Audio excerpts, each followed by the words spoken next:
100 वर्ष की आयु में 50 साल तो तुम्हारे सोने में निकल जाते हैं। अरे बोलो सही है कि गलत है? 50 वर्ष सोने में निकल, बचे कितने तुम्हारे पास में? 50। और उसमें भी 25 साल तो तुम्हें यह सोचने में निकल जाते हैं कि फिर कमाना कैसे है, आगे कैसे बढ़ना है, नौकरी व्यापार कैसे करना है, विद्या अध्ययन कैसे करना है, विद्या अध्ययन कैसे करना है, कैसे अपन को आगे बढ़ना है। कितने साल निकल गए? अब कितने बच्चे तुम्हारे पास में? मात्र 25। और 25 वर्ष में भी तुमको ये व्यवस्था करने में लग जाते हो कि बहन के घर जाना है, बच्चों का ब्याह करना है, शादी करना है, थोड़ा सा पैसा कमा कर एकत्रित करना है। मालूम पड़े वो 25 साल में से 10-12 साल तो तुम्हारे इसी में निकल गए। बच्चे कुछ थे थोड़े बहुत 5-10 साल बचे और वो ऐसी ही जिंदगी में निकाल दिए। भगवत नाम तो हुआ ही कहाँ।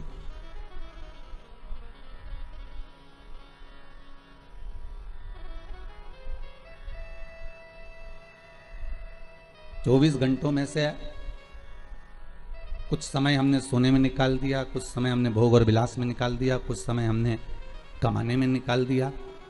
समय हाथ से जाता रहा। और जब मृत्यु का पल सामने खड़ा हुआ था, जब इस तन में आग लगेगी, जब इसको जलाया जाएगा, जब इस तन को आग लगाया जाएगा, और आज वही इस भजन को बनाए श्री नागर जी महाराज ने कई वर्षों पहले बना लिया था, और उसकी लाइन आज सिद्ध करी जा रही है कि जब तन में उठेगी ज्वाला कोई पास न आने वाला, तब हे भोलेनाथ इतनी कृपा करना कि आप नंदी लेकर आ जाना। क्योंकि परिवार, नाते, रिश्ते, कुटुंब, कबीले, ये कोई साथ तो आने वाले नहीं। कौन साथ देगा आपको?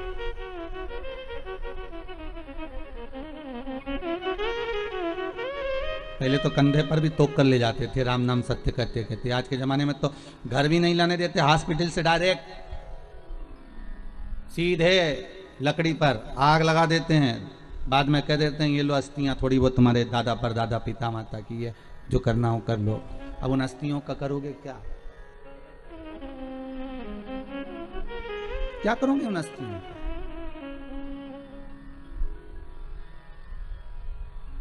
जब तन में उठेगी ज्वाला कोई पास ना आने वाला। सारे दूर खड़े खड़े देखते रहेंगे, आग लगाकर थोड़ी दूर पर खड़े हो जाएंगे, कोई साथ नहीं देगा। फिर साथ कौन देगा? तो शिव महापुराण की कथा कहती है कि माता के गर्भ में तू अकेला था, ना भोजन करता था, ना नौकरी करता था, ना तू सर्विस करता था, ना तू कमाने जाता था। माता के गर्भ में जैसे तू अकेला था तो तेरा भरण पोषण मैंने करा था। माता के गर्भ में तू पड़ा रहा तो तेरा ध्यान मैंने रखा था। माता के गर्भ में तू रहा तो तेरा भोजन देने का काम मेरा था। माता के गर्भ में जब तू पड़ा रहा तो तुझे जीवित रखने का कार्य मेरा था। तो भगवान शंकर की कथा कहती है कि मरने के बाद का भी टेंशन मत लेना कि लोग जलाकर दूर बैठ जाएंगे। दुनिया के लोग दूर बैठकर तुझे देखते रहेंगे आग लगते हुए, पर शंकर कहते हैं कि तूने अगर मेरा एक बार भी नाम लिया है तो मैं नहीं देख पाऊंगा, मैं तुझे जाकर अपनी बाहों से लपेट लूंगा, अपनी बाहों से लगा लूंगा। किसी ने कहा शंकर भगवान को और कोई भस्म नहीं मिली रमाने के लिए? शंकर भगवान को और कोई भस्म नहीं दिखी रमाने के लिए? अरे गाय के गोबर का कंडा बनाकर उसकी भस्म बना के शंकर जी लगा लेते? नहीं नहीं नहीं। किसी वृक्ष को जलाकर भगवान शंकर उसकी भस्म लगा लेते? नहीं। किसी पत्तियों को जलाकर शंकर भगवान उसकी भस्म रमा लेते? नहीं। पर शंकर भगवान ने भस्म किसकी रमाई? वो भी मुर्दे की। आखिर क्यों? किस लिए?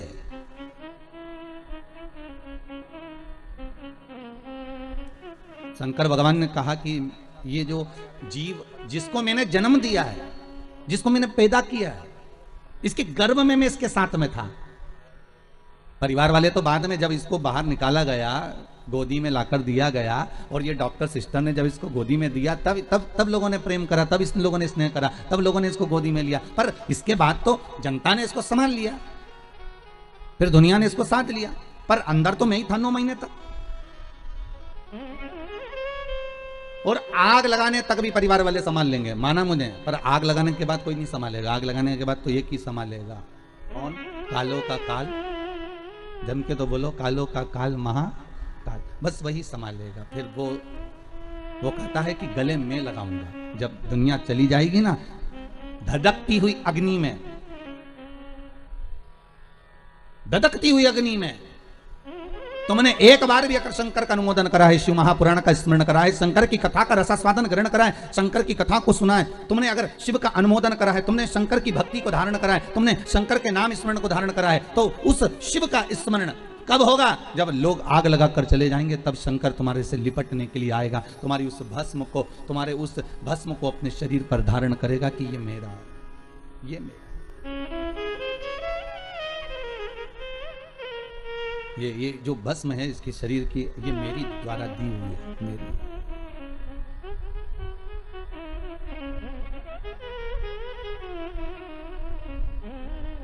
तब शिव, तब शंकर, तब ओघड़ी, तब दयालु, तब दाता सामने खड़ा मिल जाए। फिर वही वाली बात आ गई कल वाली, अंत समय प्रभु आना पड़ेगा, वादा किया तो निभाना पड़ेगा। अंतिम समय में आपको आकर हमारे से जो वादा किया गया है उसको निभाना पड़ेगा। तो भगवान भी कहते मैं निभाऊंगा, मना नहीं है, पर पहले तेरी चित्तवृत्ति में मैं समाहित होना चाहिए।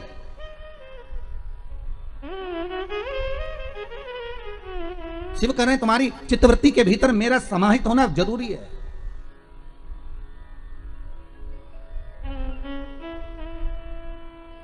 अग्नि में, तलातल में, रसातल में, वायुचर में, थलचर में, जलचर में, प्रत्येक जीव में एक शंभु ही तो है, केवल एक शंभु।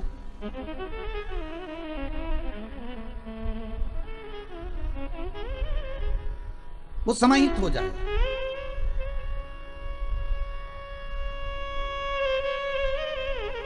पांडे तारा में अखबार आता है क्या? अरे बोलो तो, अखबार आते हैं? पढ़ते हैं यहाँ? अच्छा, शहरों में भी लोग बहुत पढ़ते हैं, गांवों में भी बहुत पढ़ते हैं अखबार। जहां अखबार छपता है ना, वहां पर बहुत बढ़िया कोरा कागज आता है, बहुत बढ़िया, और उस कोरे कागज पर फिर न्यूज छापी जाती है। बोलो सही है कि गलत है? अरे बोलो तो, सही है ना? वहां न्यूज छापी जाती है। कितने अखबार निकलते हैं, ढेर। इतना कोरा कागज अखबार की उस कंपनी में, उस फैक्ट्री में आता है, उस छपाई मशीन में आता है, ढेर अखबार आएगा और लोग उस पर अखबार पर न्यूज छापेंगे। पर कितनी भी अच्छी न्यूज छाप लो, कितनी भी बढ़िया न्यूज छाप लो, आखिरी में उस अखबार के कागज पर पोया जलेबी ही खाएंगे। अरे बोलो रे, सही है कि गलत है? मुरमुरा ही खाएंगे। उस अखबार के कागज पर तुम कितनी भी बढ़िया न्यूज छाप लो, पर वो अखबार के कागज पर भले कितनी भी जोरदार न्यूज छापो, अच्छी से अच्छी छापो, पर उस पर लोग मुरमुरा खाएंगे, या फिर पोया खाएंगे, या समोसा खाएंगे, कचौड़ी खाएंगे, जलेबी खाएंगे, या उस पर कुछ भी रखकर खाएंगे, पर वो अखबार का टुकड़ा बाद में किसी काम का नहीं रहेगा, फेंक दिया जाएगा। बोलो सही है कि गलत है? उसकी जो शांति वो घट गई, उसमें पोया जलेबी खाया गया। और मान लो जो कोरा कागज अखबार की फैक्ट्री में गया, जो कोरा कागज उस अखबार के कंपनी में गया, उस प्रिंटिंग मशीन में गया, और वहां जो न्यूज छापी, इतनी बड़ी बड़ी न्यूज छापी, एक से बढ़कर एक छापी, पर आखिरी में लोगों ने उस पर पोया जलेबी खाया। मान लो वही कोरा कागज जो अखबार की कंपनी में गया, जो अखबार की फैक्ट्री में गया, जो प्रिंटिंग मशीन में गया, वही कोरा कागज गीता प्रेस गोरखपुर में चले जाता और उस पर अगर रामायण और गीता लिखा जाती तो फिर कोई पोया जलेबी खाता? अरे बोलो तो जम के, कोई खाता पोया जलेबी? नहीं। फिर क्या करते उसको? लाल कपड़े में बांध कर, संजोकर, साध कर उसकी पूजन करते। फिर उस पर ना तो कोई पोया खाता, ना कोई जलेबी खाता, ना कोई मुरमुरा खाता। बस जैसे अखबार कंपनी में कोरा कागज गया तो उस पर न्यूज तो छपी, अच्छी अच्छी छपी, पर उसके बाद भी पोया जलेबी खाया गया। पर वही कोरा कागज जब गीता प्रेस गोरखपुर में गया और वहां प्रिंटिंग प्रेस पर रामायण की चौपाइयां, गीता के श्लोक जब लिखे गए, भागवत रामायण गीता लिखी गई, तो किसी ने उसमें मुरमुरा नहीं खाया, किसी ने उसमें समोसा नहीं खाया, किसी ने उसमें पोया जलेबी नहीं खाया। बस यही हमारा जीवन है। इस कोरे कागज को संसार की कंपनी में डालोगे तो यहां जो छपाई होगी वो मुरमुरा खाने की काम आएगी, और ये जो शरीर है इसको भगवान की भक्ति में डालोगे तो ऐसी प्रिंटिंग होगी कि ये भगवान के काम आ जाएगी। ये कोरा कागज है। इस कोरे कागज को तुम चाहो तो अखबार जैसा बना दो, इस कोरे कागज को तुम चाहो तो रामायण जैसा बना दो। ये कोरा कागज है, मर्जी तुम्हारी है कि कौन सी प्रिंटिंग मशीन में इसको प्रिंट करवाना।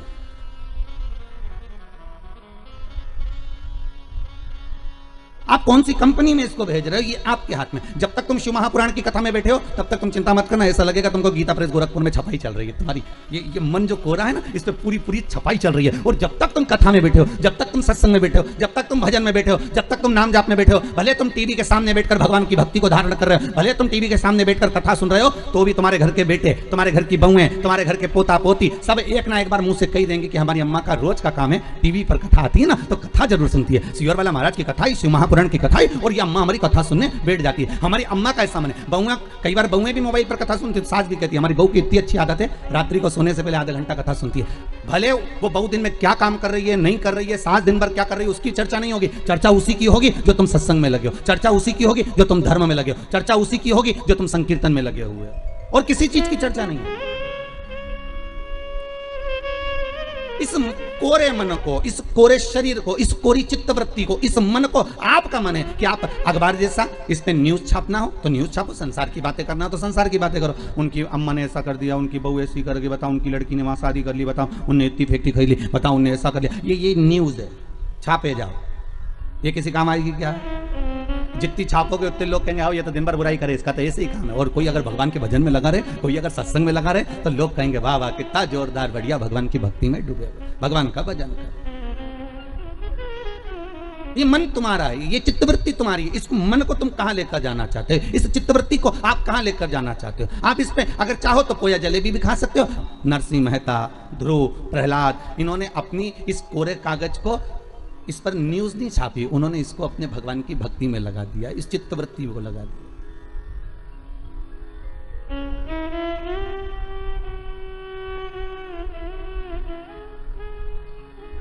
फिर उन्होंने इस संसार सागर से कोई मतलब रखा ही नहीं। फिर तो उनकी चित्तवृत्ति में जो समाहित हुआ वो केवल भगवत नाम था। फिर कुछ सूझा ही नहीं, बल्कि और इंद्र को आना पड़ा, वो ध्रुव और प्रहलाद के पास में, और इंद्र को आकर कहना पड़ा कि हमको कुछ आपसे मांगना है। तो पूछ लिया ध्रुव जी ने, पूछ लिया प्रहलाद जी ने, आपको क्या चाहिए, बोलो क्या दिया जाए, क्या प्रदान करा जाए। तो कहा आपने जो पुण्य करा है, आपने जो दान करा है, आपने जो सत्कर्म करा है, आपने जो पुण्य धारण करा है, वो पुण्य हमको दे दीजिए, वो पुण्य हमको प्रदान कर दीजिए। देखिए इंद्र के पास में अगर मांगने के लिए कुछ नहीं था तो पुण्य मांग कर लेगा। और आपसे भी निवेदन करूंगा, ये पुण्य जो आप कर रहे हो ना, ये सत्कर्म जो कर रहे हो, ये बघेल परिवार अगर शिव महापुराण की कथा करवा रहा है, अगर आज स्वर्गीय श्री राज बहादुर सिंह के अगर ये पुत्र कथा करवा रहे हैं, ये पुण्य जो एकत्रित कर रहे हैं, ये पुण्य कोई साधारण नहीं हो सकता। ये पुण्य की प्रबलता बड़ी प्रखर होती है हमारी, बड़ी। बस डोलना नहीं है हमें, संसार सागर में हमें भटकना नहीं है। दुनिया के लोग संसार सागर में भटकते ज्यादा है। पितृदोष और काल सर्प दोष क्यों लगता है? केवल एक शंकर की आराधना से समझें। महाराज भगवान शंकर को जब जलंधर की पत्नी वृंदा, जलंधर के जब प्राण छूटे, तो जलंधर के प्राण छूटने पर वृंदा जब तुलसी का क्यारा बन गई, और वो वृंदा ने श्राप दे दिया, हे शिव, ये नारायण आपने मेरे साथ छल करा है तो आप शालिग्राम बनोगे, पत्थर बनोगे। पर शंकर आपने मेरे पति को मारा है तो आपका चढ़ा हुआ जल कभी मुझ में नहीं जाएगा। तुलसी के क्यारे में शंकर का चढ़ा हुआ जल कभी नहीं जाना चाहिए। आप लोग अगर भगवान को थाली में, आपके घर में भगवान हैं, बहुत सारे होते हैं आप लोगों के, सभी लोगों के यहाँ होते हैं बहुत सारे भगवान, ठीक है, गणेश जी भी हैं सब क्या, अरे बोलो तो लड्डू गोपाल भी हैं, फिर देवी देवता भी हैं बहुत सारे, फिर शंकर जी भी हैं, तो सबको एक ही थाली में रख लिया और थाली में रखकर सबने उनको स्नान कराना चालू कर दिया। अब सबको स्नान कराया तो शिव जी को भी कराया, बोलो कराया कि नहीं कराया, थाली के अंदर रखकर। अब तुमने स्नान तो करा दिया, स्नान कराने के बाद वो जल को क्या करा तुम लोगों ने, ले जाकर तुलसी के क्यारे में डाल दिया। तो महाराज जी पहले के समय में क्या कालसर्प दोष पितृदोष नहीं होता था? बिल्कुल नहीं होता था। पहले के समय में ना कालसर्प दोष होता था ना पितृदोष होता था। क्यों? तो क्या घर में लोगों के शंकर जी नहीं होते थे? होते थे। लोग शिव जी को स्नान कराते थे, पर घर में बगीचा, खलियान, खेत, वृक्ष इतने लगे होते थे कि शंकर जी को स्नान कराने के बाद वो जल को ले जाकर, भगवान को स्नान कराने के बाद जल को ले जाकर पेड़ पौधे में डाल दिया जाता था, बगीचे में डाल देते थे, तुलसी के क्यारे में नहीं डालते थे। इसलिए ना पितृदोष होता था ना कालसर्प दोष होता था। अब दुनिया के लोग भगवान को स्नान करा के ले दे के एक ही पौधा घर में दिखता है, वो तुलसी जी का, बस स्नान कराया और तुलसी जी में ले जाकर डाल दिया। तो तुलसी जी में ले जाकर डाला तो उससे शास्त्र कहता है कि अगर शिव जी का चढ़ा हुआ जल तुलसी के क्यारे में जाएगा तो सर्प के डसने का दोष लग जाएगा, जिसको हिंदू धर्म में काल सर्प दोष कहा गया। जो काल सर्प दोष, अच्छा बड़ा विचित्र काम है। कई कई गांवों में आप लोगों ने भी देखा होगा, यहां तो ठीक है परंतु हमने महाराष्ट्र में बहुत देखा। महाराज कई कई गांवों में तुलसी के क्यारे के नीचे शंकर जी को रखते हैं, या तुलसी के कुंड के अंदर शंकर जी को रखेंगे, पर यह दोष है। वो तो ना जाने कहां से बुद्धि आ गई ऐसी कि तुलसी के क्यारे के अंदर शंकर जी को रख दो, तुलसी के क्यारे के नीचे शिव जी को रख दो, या तुलसी के क्यारे के अंदर शंकर भगवान को विराजमान कर दो। ये विवेक ना जाने कौन दे देता है आप लोगों को। अच्छा दुनिया के लोगों की आदत भी ऐसी है ना, जो अच्छा विवेक मिले ना, अच्छी जगह से कथा मिले, अच्छी चीज मिले तो उसको तो लोग छोड़ देंगे, पर कहीं नाटक मिले, नौटंकी मिले, कोई आपको अलग अलग तरह से ना जाने घुमा फिरा के ना जाने बुद्धि ऐसी फेर कर गलत चीज बताएगा ना, तो वो समझ में आ जाएगी आप लोग। दुनिया की आदत है।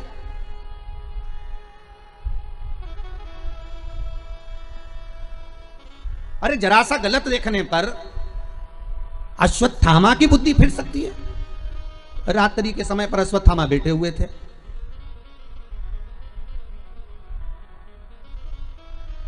और रात्रि के समय पर अश्वत्थामा बैठे, और बैठे बैठे अश्वत्थामा ने क्या देखा कि एक वृक्ष के कोटर में कौवे के अंडे रखे हुए हैं, कौवे के बच्चे रखे हुए हैं, और एक उल्लू रात्रि के समय पर उड़ता उड़ता आया, और वो कौवे के अंडों को उसने, रात के समय कौवा जब सो गया तो उसके अंडों को, उसके बच्चों को मार दिया। किसने? उल्लू ने। अश्वत्थामा ने देख लिया इससे जोरदार कोई काम नहीं हो सकता। अगर ये पांडव जीते, नेत्र खुलने के बाद अगर नहीं मर रहे, तो एक काम करता हूं, जैसे उल्लू रात को आया और उसने कौवे के अंडों को मार दिया, कौवे के बच्चों को मार दिया, तो अश्वत्थामा ने भी विचार करा एक काम करता हूं, मैं भी सोते समय पर जाता हूं और मार देता हूं। और अश्वत्थामा ने करा क्या, जब पांडवों के पुत्र सो रहे थे और अश्वत्थामा उनको सोते हुए को मार आया, सोते हुए। बस केवल रात्रि को एक जरा सा एक लीला देखी, और उस बुद्धि में, अश्वत्थामा के उस विवेक में वो समाहित हो गया। गलत चीज लोगों की बुद्धि में तुरंत आ जाती है कि हाँ हाँ उसने ऐसा करा, उसने तुलसी जी के क्यारे में शिवलिंग रखा तो अपन भी रख लो, उसने ऐसा करा तो अपन भी ऐसा कर लो, उसने यूं करा तो अपन भी ऐसा कर लीजिए। पर शंकर की कथा करें नहीं भाई, ये थोड़ा वंचिता होना चाहिए हमारा। जो शास्त्र सम्मत हो उसका स्मरण करना चाहिए। पहले के समय में दो दोष नहीं रहते थे, ना पितृदोष रहता था ना काल सर्प दोष रहता था। काल सर्प दोष कब आया? जब आप लोगों ने भगवान का चढ़ा हुआ जल, शिव जी का चढ़ा हुआ जल तुलसी में चढ़ाना प्रारंभ करा, तब काल सर्प दोष आया। और पितृदोष पहले नहीं होता था। क्यों? क्योंकि लोग घर के मटके में से, घर के हंडे में से, घर के परिंडे में से लोटा भरकर पानी लेकर जाते थे और शंकर को चढ़ाते थे। घर का जो रसोई घर होता था वो बीच केंद्र में होता था, रसोई घर घर के मध्य में होता था, तो वहां से जब पानी लेकर जाते थे, परिंडा, मटका, हंडा पितरों का स्थान माना गया है। वहां से जब पानी भरते और ले जाकर शंकर जी को चढ़ाते, तो पूरे घर में से पानी निकलकर जब शिव को चढ़ने के लिए जाता था, तो पूरे घर का वास्तु दोष, पितृदोष समाप्त हो जाता था। अब आज के जमाने में मंदिर का लोटा उठाकर, मंदिर का पानी भरकर शंकर जी को चढ़ा देते हैं, तो ना वास्तु दोष समाप्त होता है, ना पितृदोष समाप्त होता है, ना कालसर्प दोष समाप्त होता है। पहले भी कथा में कहा, परसों की कथा में कहा कि लक्ष्मी जी अपने पास का अगर कोई सामग्री शिव जी को चढ़ा देती तो शंकर प्रसन्न हो जाते, पर लक्ष्मी जी ने करा क्या, जल भी लाई तो पार्वती की यहां से लाई। लक्ष्मी जी अगर जल लेकर आ रही है तो पार्वती की यहां से लेकर। आपके पास में जो है आप शंकर को वो समर्पित करो। आपके पास में जो हुआ वो शंकर को दीजिए। और शंकर एक बात और कहते हैं कि मुझे दिखावा कर कर मत दीजिए, जो आपके पास में है, जो अपना है वो दो। कहा मात्र एक चावल का दाना, कितना जम के बोलिए, एक चावल का दाना शंकर जी को चढ़ाओ, पर आखा चढ़ाओ। कैसा चढ़ाना है? आखा, मतलब खंडित नहीं होना चाहिए। एक बेलपत्र शिव जी को चढ़ाओ, पर आखी चढ़ाओ। 4 दिन में आज हमारा दिल बड़ा खुश है। 5वें दिन उसका एक कारण है। 5 दिन से 4 दिन से शंकर जी पे जो बेलपत्र चढ़ रही थी पोथी पर, वो सब जजमान जो तोड़ कर दे देते थे, खंडी टूटी फूटी सब चढ़ जाती। पर आज भले छोटी सी बेलपत्र है, पर आज जो चढ़ी है बाबा की कृपा से वो पूर्ण चढ़ी है। तो आज दिल खुश हो गया ये देखकर कि शिव महापुराण पर आज जो बेलपत्र समर्पित करी वो भले कम चढ़े, भले कम चढ़े। एक चावल का दाना चढ़ा पर आखा चढ़ा।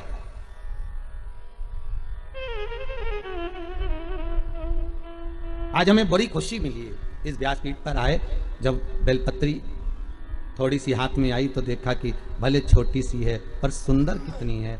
आज बाबा इसको अंगीकार करेंगे, स्वीकारेंगे। शिव महापुराण की पोथी नहीं होती महाराज।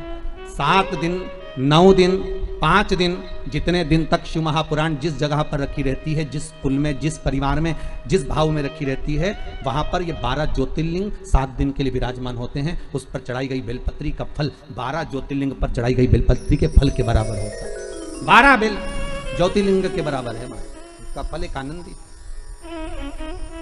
बड़ी प्रसन्न। थोड़ा दो भगवान को, पर अच्छा।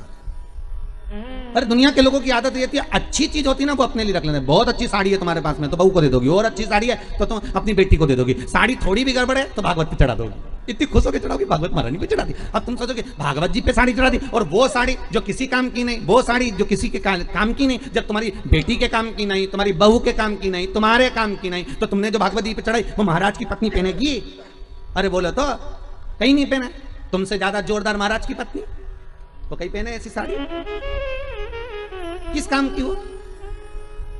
इसलिए शिव महापुराण भले थोड़ा लग जाए, लोगों को लगता है कि महाराज जी ऐसी बात बोल, पर एक चढ़ाओ पर अच्छा चढ़ाओ। एक चावल का दाना चढ़ाओ, अच्छा चढ़ाओ। एक बेलपत्र चढ़ाओ भगवान को, पर वो अच्छी चढ़ाओ। एक पुष्प चढ़ाओ, अच्छा चढ़ाओ। एक वृक्ष की पत्ती चढ़ाओ, पर अच्छी चढ़ाओ। एक दुर्वा चढ़ाओ, पर अच्छा चढ़ाओ।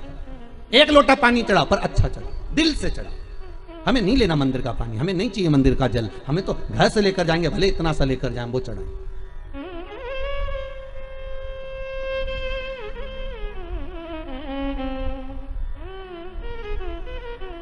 गुरु पूर्णिमा पर जब सीहोर लोग आते हैं गुरु पूर्णिमा महोत्सव मनाने के लिए, गुरु दीक्षा के समय पर, तो वो अपने अपने घर से बोतल में भी पानी भर कर लेकर आते हैं महाराज। उनका भाव कितना शुद्ध होता है कि यहाँ हम आए हैं तो बाबा के आनंद लेवे, चरण धोवे से तो हमारी जल हो गए, भगवान का स्नान करावे तो हमारा ही जल हो गए। ये भाव है।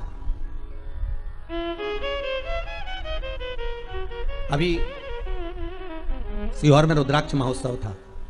आप में से कुछ लोग पहुंचे भी होंगे। कौन कौन पहुंचा था? आप लोग हाथ उठाए। पहुंचे भी थे तो आप लोगों ने देखा होगा कि शंकर जी पे जल चढ़ाने के लिए हमने कोई टंकी भरकर नहीं रखी थी कि हमने यहाँ पर टंकी भर दी हो कि इसमें से पानी भर भर के ले जाओ और शिव जी को चढ़ा दो। देखा था आप लोगों ने? नहीं भरी थी ना। कई लोगों ने कहा महाराज जी इतनी पब्लिक है तो एक टंकी भर दो पानी का और वहां लोटे रख दो, 4-5 कलश रख दो, तो लोग शिव जी को चढ़ाते रहेंगे। हमने कहा नहीं, शिव महापुराण का विधान है कलश भी वही लाएं और पानी भी वही लाएं। अब उनकी मर्जी, वो कुएं में से खींच के लाएं, बोर में से निकाल के लाएं, टैंकर से लाएं, जहां से उनकी मर्जी पड़े जल वो लेकर आए और चढ़ाएं। क्यों? क्योंकि इतनी दूर आए हैं तो एक लोटा पानी भी चढ़ाएं तो उनकी कामना पूरी हो, उनकी मनोकामना पूर्ण हो। भरने को तो हम जल भर देंगे, हमको क्या करना? जब कुएं में इतना पानी डल रहा था, लोगों के लिए इतना पानी की व्यवस्था करी गई थी, तो आपके लिए एक टंकी पानी भरने में क्या जाता? पर नहीं, आप स्वतः लेकर आएंगे, आप स्वयं लेकर आएंगे और उस जल को आप स्वयं समर्पित करेंगे तो उसका आनंद ही दूसरा हो, आनंद दूसरा।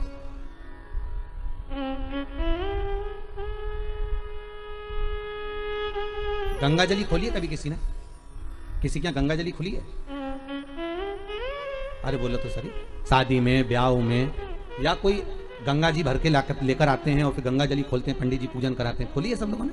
तो गंगा जली खोलते हैं तो उस गंगा जली के खोलते समय गंगा जी का सुहाग चढ़ाते हैं। बोलो चढ़ाते कि चढ़ाते? साड़ी चढ़ाएंगे, बिछुड़ी चढ़ाएंगे, चूड़ी चढ़ाएंगे, सब चढ़ाएंगे, फिर लोटा भी भरेंगे, फिर कलश पूजन भी होगी, फिर गंगा जी को लेके भी आएंगे, फिर मैया आती भी है, शरीरों में लोग हिलते भी हैं, सब कुछ होता है। फिर वहां पर गंगा जी की अगर वस्त्र चढ़ाया, गंगा जी का सुहाग चढ़ाया, गंगा जी की पूजन करी, तो साथ में एक की पूजन और होती है, वो भागीरथ जी की होती है। बोलो होती कि नहीं होती?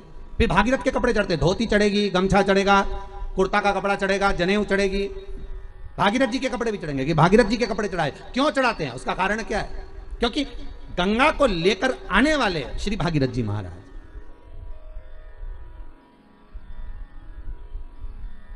अगर हम केवल गंगा की आराधना कर लेंगे तो गंगा उतना फल नहीं देगी जितना देना चाहिए। अगर हमने भागीरथी गंगा का स्मरण करा कि हे भागीरथ महाराज, आप गंगा को लेकर आए थे, 60,000 काकाओं के उद्धार के लिए लेकर आए, राख के ढेर बन गए थे संत के, केवल एक दृष्टि से वो राख के ढेर बने 60,000 काकाओं का उद्धार, हे गंगा मैया भागीरथ जी महाराज लेकर आए गंगा को। तो इसलिए हमारा हिंदू धर्म कहता है कि जब गंगा जली खोली जाती है, गंगा की पूजन करी जाती है, गंगा जली का उत्सव जब करा जाता है, तो सबसे पहले भागीरथ की पूजन करी जाती है कि भागीरथ महाराज इस गंगा को लेकर आए हैं। तो हे भागीरथ जी, आप गंगा को लेकर आए, आप ही से सीखकर हम गंगा जी को हरिद्वार से, प्रयागराज से, इलाहाबाद से हम भरकर लेकर आए हैं। ऐसी कृपा करना गंगा मैया, जैसे आपने भागीरथ बाबा के 60,000 काकाओं का उद्धार करा था, वैसे हमारे पूर्वजों का भी उद्धार कर देना। इस भाव से हम गंगा जी की पूजन करते हैं, भागीरथ के साथ करते। अकेली गंगा नहीं पूजते,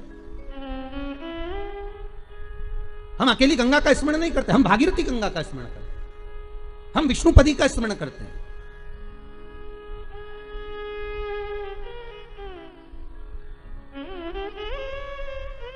तू अकेली ना रहे, सर्व जगत के सुख के लिए तू आनंद देने वाली मां है प्रगट।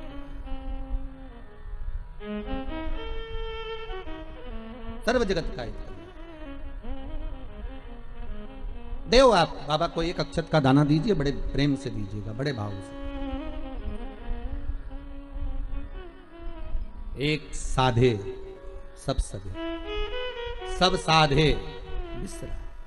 आप अगर शिव जी का भजन कर रहे हो तो शंकर की भक्ति में ऐसे डूब जाओ, ऐसे डूब जाओ कि फिर शिव के सिवा कोई सुहाए नहीं। शंकर की भक्ति में ऐसे डूब जाओ, हर एक में शंकर दिखे। कृष्ण की भक्ति में ऐसे डूब जाओ कि हर एक में कृष्ण नजर आए। राम की भक्ति में ऐसे डूब जाओ कि सब जगह राम नजर आए। पर जितना एक जगह पर आप जाते रहोगे, वहां से आपको जो प्राप्त होगा वो सुख का आनंद ही कर देगा। सुखानंद। जिनके यहाँ पितृदोष होता है, काल सर्प दोष होता है, वास्तु दोष होता है, उनको ज्यादा कुछ नहीं करना होना। महाराज एक बेल का फल लीजिए। क्या लेना है? बेल का फल, बेलपत्री का जो फल होता है उसको ले लो।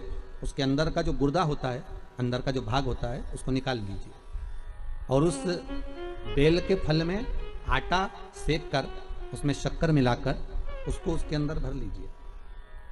अमावस्या के दिन सुबह 10 बजे से पहले उस बेल फल में, जिसमें तुमने पंजेरी भरी है, आटा सेक कर भरा है शक्कर के साथ में, उसको अपने घर में घुमाने के बाद में जिसको काल सर्प दोष बताया है, पितृदोष बताया है या वास्तु, महाराज केवल एक अमावस्या करना रहता है, पितरों के दोष से मुक्ति मिलती है और हमारे घर के कार्य सफल होना प्रारंभ हो जाते हैं। कार्य की सफलता होती है, कार्य में सफलता प्राप्त होने लगती है। हम तो कई बार कहते हैं महाराज जी, अगर ऐसा लगे किसी औषधि को आप ले रहे हैं, मालूम पड़े कि औषधि आपको लग नहीं रही है, शिव महापुराण की कथा करेंगे, मान लो औषधि आपको नहीं लग रही, आपने औषधि बहुत दिनों से ले रहे हो, कोई दवाई, मान लो आप किसी भी दवाई को ग्रहण कर रहे हैं और वो औषधि लगी नहीं रही है, वो शरीर को लगी नहीं पा रही और आप ठीक ही नहीं हो पा रहे, 15 दिन हो गए, 8 दिन हो गए, बताओ, उतना की उतना ही कैटरीना है, उतना ही उतना अपना भरा हुआ, वही की वही लीवर, वही की वही किडनी, वही की वही स्मरण, सभी कुछ वही वही है, उतने की उतना ही। बीपी भी ऊंचा नीचा चल रहा है पर लेवल में नहीं आ रहा, शुगर भी लेवल में नहीं आ रही, तो प्रयास करा करो महाराज, बेलपत्री के फल का जो गुर्दा है, अंदर का जो भाग है फल का, उसको पानी में गला लीजिए और प्रदोष की प्रदोष, कम से कम प्रदोष नहीं हो और बीमारी जरा दवाई लगी नहीं रही हो तो बिना प्रदोष के भी कर सकते हो, उसको पानी में गलाइए, आधा घंटा पानी में, जैसे आपको सुबह मंदिर जाना है 10 बजे, तो सुबह स्नान कर कर कम से कम 6:30-7 बजे उसको पानी में गला दीजिए और उस बेले के फल का गुर्दा से गला हुआ पानी शिव जी को ले जाकर समर्पित कर दीजिए। महाराज उस पानी में से थोड़ा सा 1 चम्मच पानी शिव जी पे चढ़ा हुआ लेकर आ जाइए। उस पानी को जो बीमार व्यक्ति है उसको औषधि देने से पहले मात्र आधी चम्मच से भी आधा चम्मच उसको दे दीजिए। भगवान शंकर का श्री शिवाय नमस्तुभ्यम का जाप कर कर उस पानी को देने के बाद अगर आप औषधि देंगे तो ये पक्का है कि औषधि अपना कार्य करना प्रारंभ कर देगी और वो स्वस्थ होना प्रारंभ हो जाएगी। वो स्वस्थ हो औषधि के लिए। शंकर पर चढ़ी हुई भस्म, शंकर पर चढ़ा हुआ बेलपत्र, शंकर पर चढ़ा हुआ एक पुष्प भी औषधि का कार्य करता है। शिव महामृत्युंजय। अरे मार्कंडू जी के पुत्र मार्कंडे जो शंकर की आराधना में डूबे हुए थे, जिनकी उम्र कम थी, जिनकी आयु मात्र 12 वर्ष की थी और प्राण छूटना थे, और वो मार्कंडू जी के पुत्र मार्कंडे जी भगवत स्मरण में ऐसे डूब गए कि उनके मुख से महामृत्युंजय मंत्र का उद्घोष हो गया।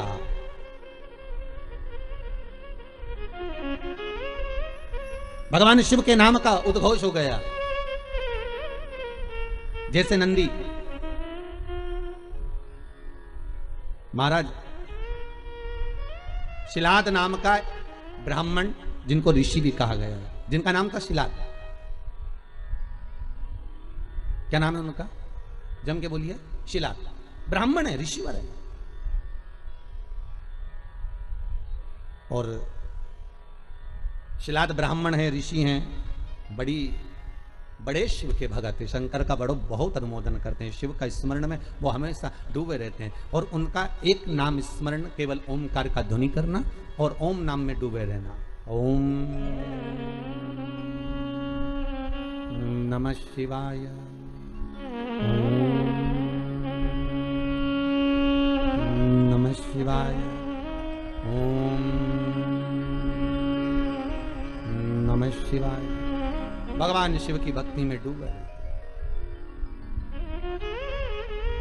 अब उनकी धर्मपत्नी से संतान नहीं, औलाद नहीं, बड़े दुखी है, बड़े दुखी। अच्छा, संतान नहीं हो, किसी नारी की गोद, अगर स्त्री की गोद अगर खाली रह जाए तो भी दुख होता है उसको कि मेरे घर में औलाद नहीं, संतान नहीं। हम कई बार कहे, आज फिर कहते हैं, ये टेस्ट भी बाद में कराना, सारी जांचें बाद में कराना। एक बार शंकर का भजन कर कर देखना। पिछले वर्ष कथा में तुमरुका जी की जो कथा कही थी, यूट्यूब पर डली हुई, अगर आप लोगों ने नहीं सुनी हो तो उसको निकालना यूट्यूब पर। श्री तुमरुका शिव महापुराण की कथा हमने कही थी, तुमरुका जी का व्याख्यान, उसमें वर्णन किया था। सब जगह से अगर हार जाओ और सारे रिपोर्ट आपकी आपने सब दूर दिखा ली, तो एक बार शंकर पर भरोसा कर कर तुमरुका जी का नाम लेकर सफेद आंकड़े की जड़ को शिवजी पैसे रजस्वला धर्म के 7वें दिन 21 बार घुमा लो। नाम गोत्र बोलकर कमर में लाल धागे में बांध लो। पीपल के पत्ते शिवजी को चढ़ाओ, उठाकर लाओ। उस एक पत्ते को रात्रि को गाय के दूध में उकालो और उस दूध को दोनों पति पत्नी पियो। साथ रहिए, समय आएगा, बाबा चाहेगा तो 3 या 4 महीने में गर्भ ठहर ही जाएगा। सारे डॉक्टर को दिखा लिया अपनी जगह, टेस्ट भी करवा लिया अपनी जगह, पर एक बार प्रयोग, और वो विश्वास रखकर करना पड़ेगा। शंकर पर जो भी कार्य कर रहे हो आप, जो उपाय कर रहे हो आप, शिव का स्मरण कर, भगवान पर अगर विश्वास रखोगे, भरोसो दृढ़ इन चरणन करो, श्री वल्लभ नक चंद्र छटा बिन सब जगह ही अंधेरो। अगर भरोसा है तो शंकर है, और भरोसा नहीं तो शिव कहां से? विश्वास लेकर अगर आए हो तो काम तो होगा। ये लोग काशी से आए हुए हैं, विश्वास लेकर ही तो आए होंगे कि हम जाएंगे शंकर की कथा में तो बाबा कृपा जरूर करेगा। कई लोग यहाँ पर बैठे हुए हैं जो विश्वास लेकर आए हुए हैं, दूर दूर से आए हुए हैं, केवल विश्वास लेकर कि भगवान कृपा करेगा किसी ना किसी रूप में, मुझे विश्वास है कि बाबा मेरी सुनेगा। और फिर कहता हूं, कथा में अगर आपने मन लगा लिया, भले टीवी चैनल के माध्यम से श्रवण कर रहे हो, भले मोबाइल के माध्यम से श्रवण कर रहे हो, भले पंडाल में सुन रहे हो, बाबा से अगर दिल से आपने अगर कह दिया तो 3 महीना बहुत होता है सब कामना पूरी होने के लिए। मेरा बाबा आपको कुछ ना कुछ दे ही देता है, बस आपकी रुचि के अनुसार सुख प्रदान कर ही देता है। आप उस पर विश्वास, भरोसा, भटकना नहीं है हमको, मार्ग से विचलित नहीं होना। कई लोगों की आदत रहती है, पहले राम जी के पास चले जाएंगे, राम जी से काम नहीं होगा तो कृष्ण के पास चले जाएंगे, कन्हैया जी से काम नहीं होगा तो हनुमान जी के पास चले जाएंगे, हनुमान जी से नहीं होगा तो शंकर जी के पास चले जाएंगे। पर शिव महापुराण की कथा कहती है, गुरु जी के 2 चेले, गुरु जी ने दोनों चेलों से कहा, जाओ जमीन खोदो, 50 फीट पे पानी निकलेगा और मेरे लिए लोटा भर के पानी लेकर आओ। चेलों ने मन में कहा, विचार करा, बताओ पानी इतना सारा पड़ा, वो पी लो, मैं 50 फीट खोदें फिर पानी लाए। जाओ दोनों, 50 फीट खोदना, पानी निकलेगा और लेकर आना, मेरे को पानी पीना है, जाओ जरा। दोनों चेले चले गए। एक गया तो खोदता गया, दूसरा गया तो उसने यहाँ खोद लिया, फिर वहाँ खोद लिया, फिर वहाँ खोद लिया, पानी नहीं निकला। 50 फीट तक एक चेला था तो वो खोदता गया, पानी निकल गया, लोटा भर के लेकर आए। गुरुजी ने पूछा, पानी निकल गया? हो। दूसरे से पूछा, तुझे नहीं निकला? नहीं। गुरुजी ने पूछा, तूने खोदा था? बिल्कुल, चलकर देख लो। गुरुजी गए देखने के लिए। गुरुजी ने देखा तो उसने क्या करा, थोड़ा यहाँ खोद लिया, थोड़ा वहां खोद लिया, थोड़ा वहां खोद लिया, थोड़ा वहां खोद लिया, पानी नहीं निकला। और एक चेले से पूछा तूने कैसे निकाला, तो कहते एक ही खड्डे को मैं खोदता गया खोदता गया खोदता गया तो पानी निकल गया। यहाँ शास्त्र वही कह रहा है, एक पकड़ो और एक जगह ही खोदते रहो, शंकर जी का भजन करते रहो, तारेगा तो ये, मारेगा तो ये, कहेगा तो ये, जो कुछ करेगा खोदते जाओ, पानी जरूर निकलेगा। और 10 जगह खोदोगे, कभी इधर खोद लिया, कभी उधर खोद लिया, कभी उधर खोद लिया, तो पानी नहीं निकलना है, कोई काम तुम्हारा बनना नहीं है, कुछ भी नहीं होना है। एक ही जगह खोदो, खोदे पानी निकलेगा। करो भजन एक का, पर आदत बुरी है ना तुम्हारी। फिर कोई घूम रहा था उसके पास, फिर किसी के पास। भगवान को भी मालूम है ये एक जगह नहीं टिकेगी रे, आज तुम्हारे पास आ गई, कल दूसरी जगह चले जाएगी, परसों चौथी जगह जाएगी, काम नहीं होगा तो भटकती फिरेगी, पर विश्वास नहीं रखेगी। जिस दिन ये विश्वास पक्का कर लेगी कि शंकर ही मुझे बचा सकते हैं, शंकर ही मुझे जिला सकते हैं, शंकर ही मेरा पेट भर सकते हैं, शंकर ही मेरा अनुमोदन कर सकते हैं, शंकर ही मुझे धन देंगे, दौलत देंगे, संपदा देंगे, शंकर के सिवा कोई नहीं देगा, तब शिव भी सोचता है अब नहीं टिकेगी, और नहीं टिकेगी तो परीक्षा लेंगे शंकर। पहले आपका काम हो सकता है नहीं भी करे शंकर, क्योंकि वो देखना चाहते हैं कि पहले जैसी थी वैसी की वैसी है, खड्डा अलग अलग खोद रही है क्या। वो जब तक नहीं देता, जब तक परीक्षा नहीं लेता। सास बहू को चाबी जब तक नहीं देती, जब तक सास बहू की परीक्षा नहीं ले लेती। सास को भी लगता है कि बहू को चाबी दूंगी और मालूम पड़े होता है। एक ससुर जी मर गए, बहुएं रोने लगी, खूब चिल्ला चिल्ला के, खूब धाड़ धाड़ के रोए। अपने अपने पतियों को फोन लगा दिया, पतियों भी आ गए, 4 पति थे, तब 4 बहुओं के आ गए। क्यों रो रही हो? बहुएं बोली तुम्हारा बाप मर गया, पिता तुम्हारा। तो पतियों बोले तुम्हारा भी तो ससुर था, तुम्हें दुख नहीं हो रहा, रो काय को रही हो? तुमने तो कभी ससुर को 1 गिलास पानी नहीं दिया, कभी पिता को 1 गिलास चाय बनाकर नहीं दी, कभी गर्म रोटी नहीं खिलाई। जब बहुएं मिलती थी तब ताने देती थी, आड़ा टेढ़ा बोलती थी, गालियां देती थी। और आज पिता मर गया तो रो रही हो? किस लिए रो रही हो तुम? तुम्हें रोने का कोई हक नहीं है। इतने में 4 बहुएं बोली अपने पतियों से तुम्हारे बाप मर गए उसके लिए थोड़ी ना रो रहे हैं, तुम्हारा पिताजी मर गया उसके लिए थोड़ी ना रो रहे हैं। तो बहुओं से पतियों ने पूछा फिर काय को रो रही हो? तिजोरी की चाबी ना जाने का धर गए इसलिए रो रही है। पतियों ने भी माथा ठोका, काय की जगदम्बा हो नहीं रहा। अब पत्नियां बोली सुनो तुम्हारे पिताजी को जगाओ और चाबी पूछो कहां रखी तिजोरी की। पतियों ने बोले इनको मरा आधा घंटा हो गया और तुमके चाबी पूछो, सीधी तरीके से जवाब लो नहीं तो तुमको नहीं सुना दे। बेचारा पतियों को भय लगा कि इनका क्या, तो लोभ लालची व्यक्ति तो कुछ भी कर सकता है। इनके मन में दुख हुआ, इन्होंने कहा ऐसा कोई होता है कि मरा हुआ व्यक्ति जाग जाए? हम नहीं जानते, हमें चाबी चाहिए तो चाबी चाहिए, आप पूछो कहां रखी है।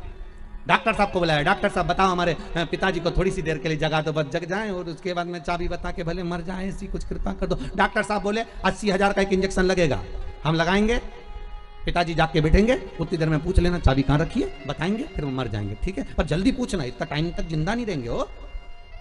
लगाओ 80,000 लाओ।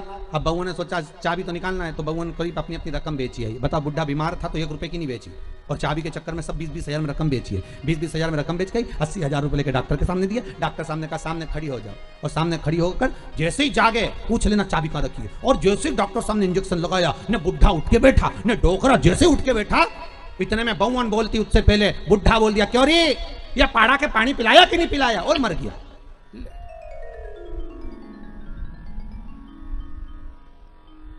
अब बउवन तो और चिल्ला चिल्ला के रोने लगी। डॉक्टर साहब वंस मोर, एक बार फिर से डॉक्टर साहब बोले ला 80,000, फिर इंजेक्शन लगाऊंगा, अब की बार पाड़ा के पानी पिलाया, अब भैंस के पिला के मर जाएगा। ला अभी जगाऊं मैं, जगाने में क्या, एक दुनिया है साहब, धन की मीत है, कोई किसी का नहीं संसार में, केवल धन ही मीत है। परसों की कथा में कहा था मरने के बाद सब कुछ फेंक देंगे पर अंगूठी चिन्ह नहीं फेंकेंगे, सब रख लो। कौन फेंक रहा?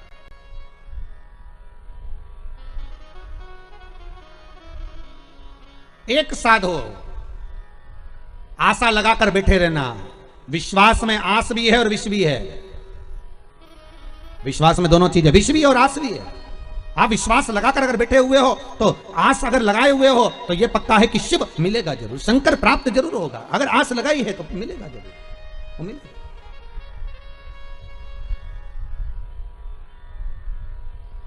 परमात्मा से अगर मन चित्त वृत्ति रमाए हुए हो तो प्राप्ति जरूर होगी।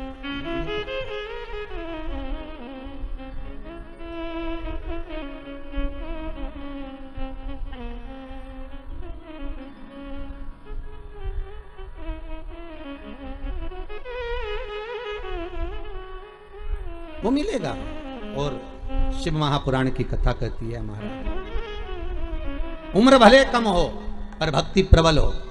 शिलाद की धर्म पत्नी से संतान नहीं थी और शिलाद के मन को खलता नहीं था, पर परिवार के लोग कहते थे कि कोई तो एक पुत्र हो जाए जो तार दे। तब भगवान शिव ने आकर एक वर दिया, चिंता मत करो, एक दिन जब तुम भजन करने के लिए कहीं जा रहे होगे, पृथ्वी को खोदोगे, उसमें से एक बालक निकलेगा, वही बालक तुम्हारा पुत्र कहलाएगा। निकला बालक, उसका नाम नंदीश्वर रखा। क्या नाम रखा है? नंदी। वो नंदीश्वर। पर पिता इतने विचित्र थे। अरे दुनिया के लोग कहते हैं शंकर जी के मंदिर में नंदी क्यों होना चाहिए? दुनिया के लोग कहते हैं आखिर नंदी ने ऐसा कौन सा पुण्य करा कि भगवान शंकर के दरवाजे पर नंदी सदा के लिए विराजमान हो गया? कहते हैं शंकर से ज्यादा आराधना नंदी की भी करेंगे तो उसकी भक्ति प्राप्त होगी। तो नंदीश्वर में ऐसा क्या सुख है? नंदीश्वर क्यों शंकर के मंदिर में इतने सारे गणों में केवल एक नंदी ही क्यों बैठ गया? क्यों नंदी का होना क्यों जरूरी है शंकर मंदिर में? बिना नंदी के शिव पूजा क्यों नहीं जाती है?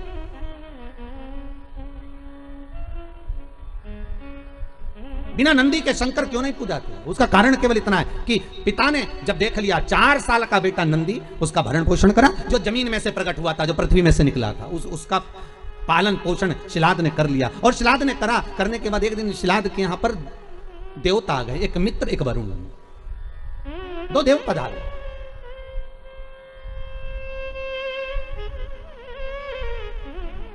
दो देव, मित्र और वरुण दोनों पधारे। और जब दोनों देव जब आए दोनों की सेवा में, आज शिलाद ने एक काम करा, अपने छोटे से पुत्र को लगा दिया कि इनकी सेवा करनी। जाओ, मेरा आपसे भी निवेदन है, बहुत भाव से कहूंगा, आपके घर में कभी साधु आए, सन्यासी आए, तपस्वी आए, संत आए, साधक आए, उपासक आए, तो मेरा निवेदन रहेगा कि आपके घर के पुत्रों को, किसको? आपके घर के पुत्रों को, आपके घर के पोतों को, आपके घर के बच्चों को सबसे पहले सेवा में लगाइए और कहिए कि जाओ जरा सेवा करिए।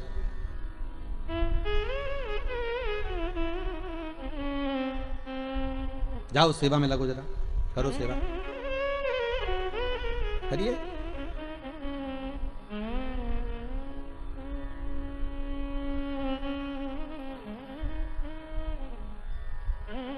आज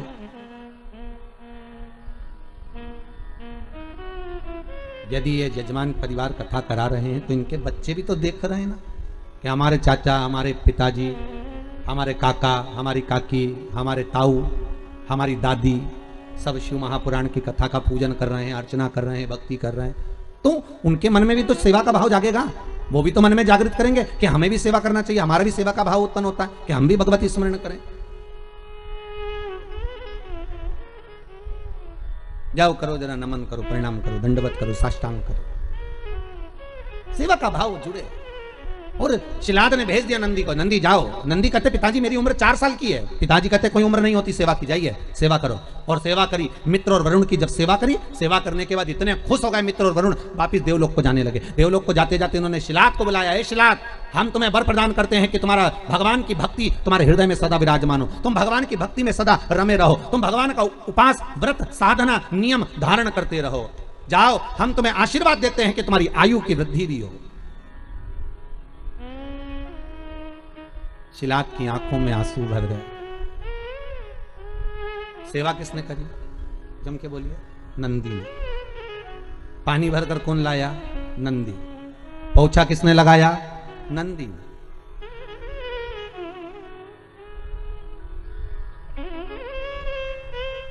पोछा कौन लगाया? नंदी। झाड़ू किसने लगाई? नंदी ने। झूठे बर्तन किसने उठाए? नंदी ने। सेवा कौन कर रहा है? नंदी। और आशीर्वाद किसको मिल रहा है? नंदी के पिता को, शिलाद को। शिलाद की आंख में से आंसू बह गए। हाथ जोड़कर वरुण जी और मित्र कहा, प्रभु कृपा करिए, ये बताओ, आप सारा आशीर्वाद मुझे दे रहे हो और सेवा नंदी ने करी है, आप उससे कोई आशीर्वाद नहीं दोगे?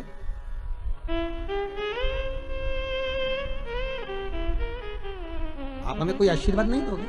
हमारे ये विजय राज जी आज पूजन में बैठे हुए हैं, नाम तो हम ज्यादा जजमानों के जानते नहीं। अभयराज जी हैं, रामराज जी हैं, सभी भाई लोग। इनकी आदत ऐसी है नेताजी की कि ये हम छत पे भी हैं तो ढूंढ ढूंढा के पाँव पड़ने पहुंच ही जाते हैं। ये भी कम नहीं पड़ते अभयराज जी भी हो। तो ये सब लोग, और एक वो हमारे हम कहेंगे सारथी जी हमारे हो, उनका नाम भी हम नहीं जानते, बंतु लाना ले जाना करते रहते। तो ये लोग बड़े विचित्र हैं। आज अभयराज जी कह रहे थे गुरु जी ऐसा आशीर्वाद देके जाना कि ऐसी कथा होती रहे, साल 2 साल में ऐसी कथाओं का स्मरण होता रहे, सबर दीजिएगा। हम मन में सोच रहे थे कि इतनी सेवा कर रहे हो, आगे बढ़ बढ़ कर कहीं सफाई करना, कहीं जूठे बर्तन उठाना, कहीं कुछ करना। भले मुंबई में आप रहते होगे, नौकर आपके बहुत काम करते होंगे, पर यहाँ आप सेवा में लगे हो शंकर की, तो ये विश्वास है कि आशीर्वाद हम क्या देंगे, आशीर्वाद तो हमारा शंभू देगा कि वो कृपा कर ही देगा। हम क्या वर देंगे, हम किसी को आशीर्वाद वगैरह नहीं देते हो। हमारा तो काम है कथा करना, कथा से नीचे उतरे आप जिससे हो गए। और हम फिर कहते हैं हमसे ज्यादा विश्वास हमारे बाबा पर करना, शंभू पर करना, शंकर पर करना। जितना सीहोर वाला गुरुजी तुम्हारा साथ नहीं देगा उतना शंकर साथ देगा। सीहोर वाले तो आपके जैसे ही हैं, मनुष्य हम भी हैं और मानव हम भी हैं।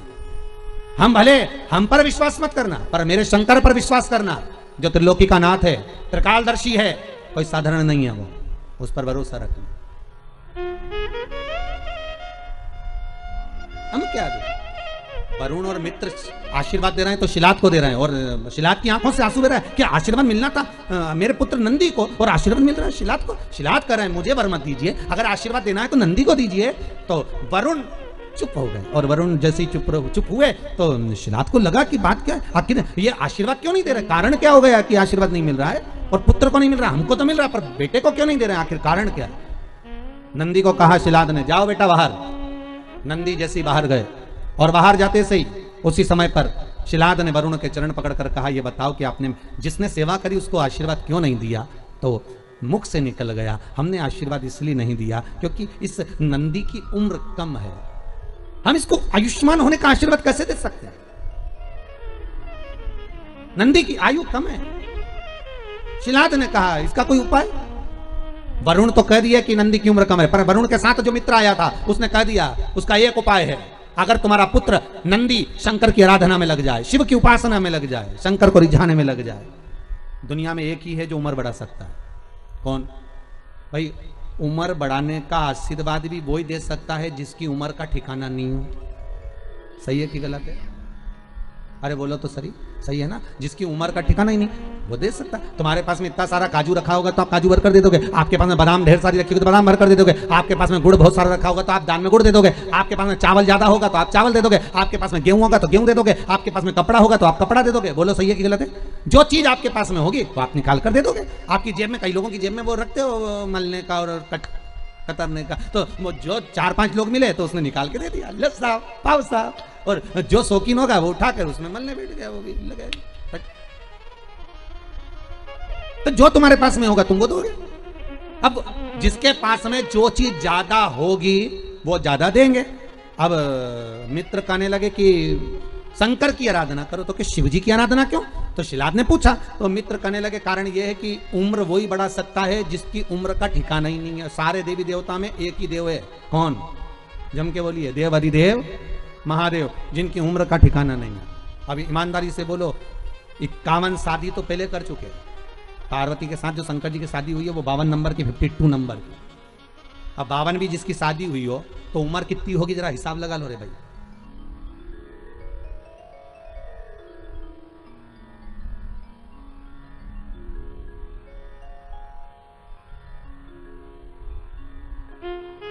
जैसे लाइट आई आप लोगों ने हाथ जोड़कर क्या मांगा, हमारी भी इतनी करा देना कि नहीं? 52 शिव की।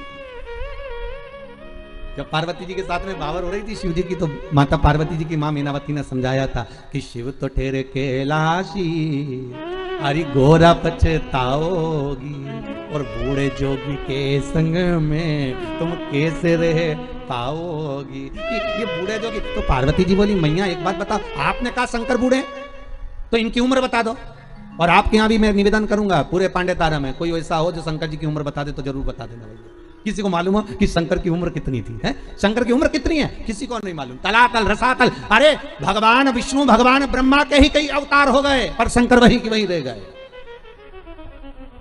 शायद ही दुनिया में कोई नंदी जैसा होगा जो शंकर से क्या मांग रहा है, ये सोचिए, विचारिए।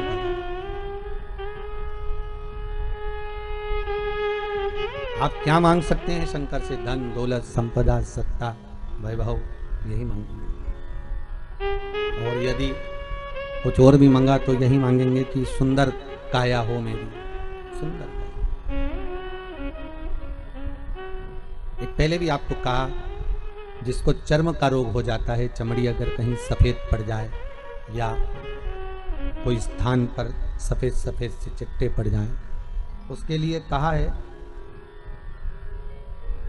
पूर्णिमा के दिन जब गाय अपने बछड़े को दूध पिला रही हो, बछड़े के मुख में जो फेन आ जाता है, वो फेन थोड़ा रिटर्न बढ़ा, फेन चम्मच में ले लीजिए और उस फेन को पूर्णिमा की रात्रि को 12 बजे शरीर पर लगा लें, जहां जहां सफेद दाग हो या चट्टे हो।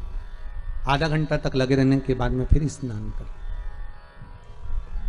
और एक बार सूर्य कुंड का स्नान जरूर करें, जो झांसी दतिया के पास में है सूर्य कुंड, उसका स्नान करें। वहां की मिट्टी लाकर शरीर पर लगाकर आधा घंटा धूप में बैठकर फिर स्नान करें। धीरे धीरे चमड़ी अपने असली कलर में आना प्रारंभ हो जाए, अपने असली स्वरूप में वो चमड़ी आना प्रारंभ। सूर्य कुंड का स्नान। शिव महापुराण की कथा कह रही है कि नंदी ने कोई धन नहीं मांगा, नंदी ने यह भी नहीं कहा कि आप हमारी उम्र बढ़ा दो। शंकर सामने थे नंदी के और नंदी से कह रहे हैं कि मांग ले, तुझे क्या चाहिए, तू बोले मैं तुझे वो दे देता हूं। तो नंदी उम्र नहीं मांग रहे। अगर आपको लगता कि हमारी उम्र कम है तो भगवान से कहते कि हमारी उम्र बढ़ा दीजिए।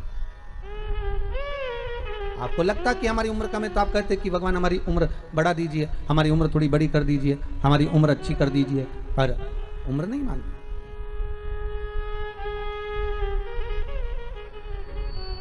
हमें उम्र नहीं है। नंदी कर रहे हैं, भोलेनाथ बस इतनी कृपा कर दीजिए कि आप मेरे साथ हर पल, हर घड़ी, हर क्षण, हर समय आपका और मेरा साथ बना रहे।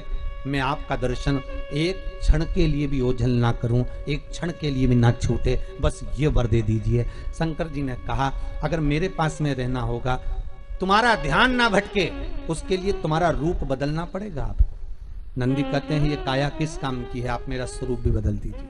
शिव जी ने कहा तुम्हें बेल का मुख लगा दे, लगा दीजिए। मनुष्य का मुख हटाकर शंकर ने बेल का मुख लगा दिया नंदी को।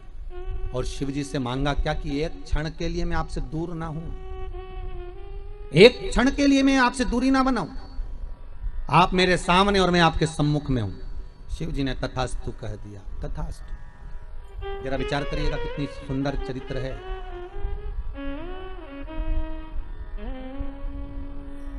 राम जी के राज्य तिलक के समय पर सबको सेवा दी गई थी। राम जी की सबको सेवा दी गई। राम राज्य के समय पर सेवा सबको दी गई, करो सेवा। लक्ष्मण जी को भी सेवा मिली, सीता जी को भी सेवा मिली, सेवा हनुमान जी को भी मिली। जब कोई सेवा नहीं मिली थी तो भगवान राम को जब जमाई आए तब चुटकी बजाने की सेवा दी गई। सबको सेवा मिली, सबने मांगा। राम जी से भी सबने कहा कि हमको ये दो, हमको ऐसा प्रदान करो, हमको वैसा प्रदान करिए। पर जैसा नंदी ने मांगा, जैसा नंदी मांग रहे हैं, वैसा शायद किसी ने नहीं मांगा होगा कि हर घड़ी, हर पल, हर क्षण, हर श्वास में मैं आपके सम्मुख में हूं, मैं आपके सामने हूं। हर पली, हर पल, हर घड़ी में, हर क्षण में। तथास्तु कर मांगो, शिव से मना नहीं, पर शंकर को रिझाने का एक तरीका आना चाहिए। शंकर के प्राप्ति का एक साध्यता का, एक आनंदता का भाव आना चाहिए। जपते रहो, भगवत स्मरण करते रहो, नाम जाप, नाम स्मरण, नाम संकीर्तन करते रहो। और आपकी चित्तवृत्ति में जब नाम स्मरण का सुख अपने आप समाहित हो जाएगा, आपकी चित्तवृत्ति में जब भगवान के नाम का सुख अपने आप आ जाएगा, तो शंकर स्वयं एक ही जगह पर अगर खोदते रहोगे तो पानी निकल ही जाएगा, शिव मिल ही जाएगा। फिर शंकर को मिलने में देरी नहीं लगेगी। तारकासुर के 3 पुत्र थे, तारकाक्ष, विदुमाली और कमलाक्ष, 3 पुत्र।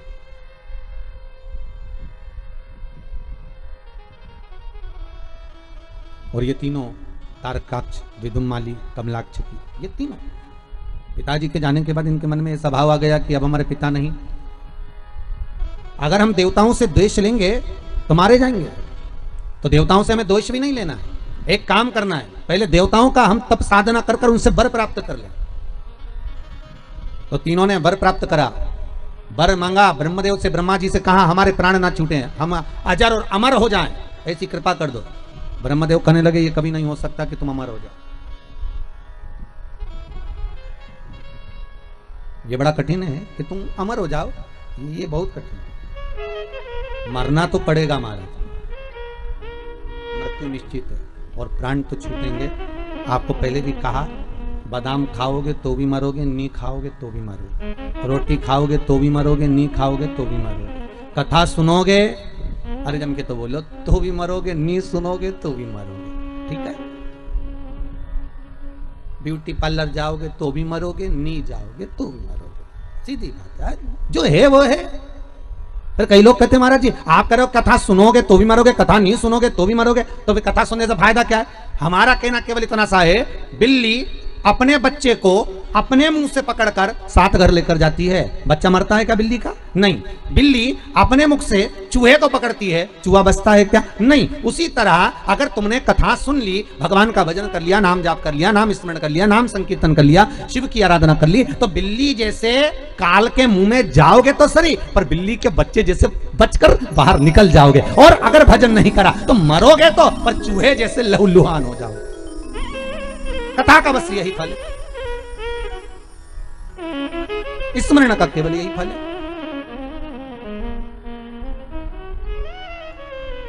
भजन का केवल यही फल है, और उस भजन के फल का आनंद यही रहेगा कि आप तो कह दिया, ब्रह्मा जी बोले तुम्हें मरना तो पड़ेगा, तारकाक्ष, विदुम्माली, कमलाक्ष की, तुम्हें मरना तो पड़ेगा, मृत्यु तो निश्चित है, मरना पड़ेगा।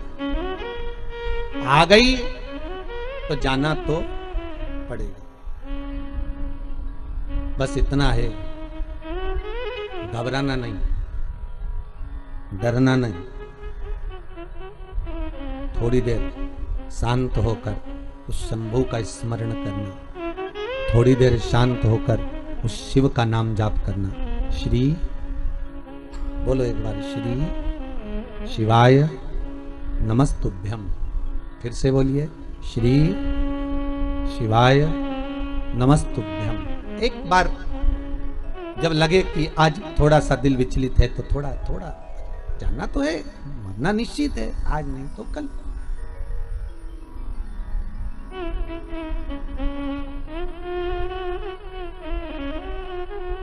जाना तो निश्चित है।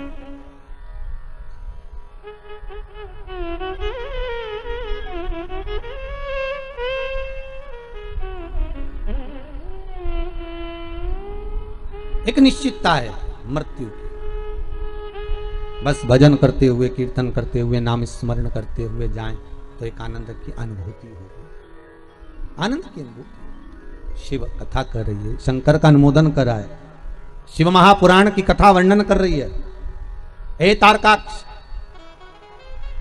हे कमलाक्ष की, मरना है।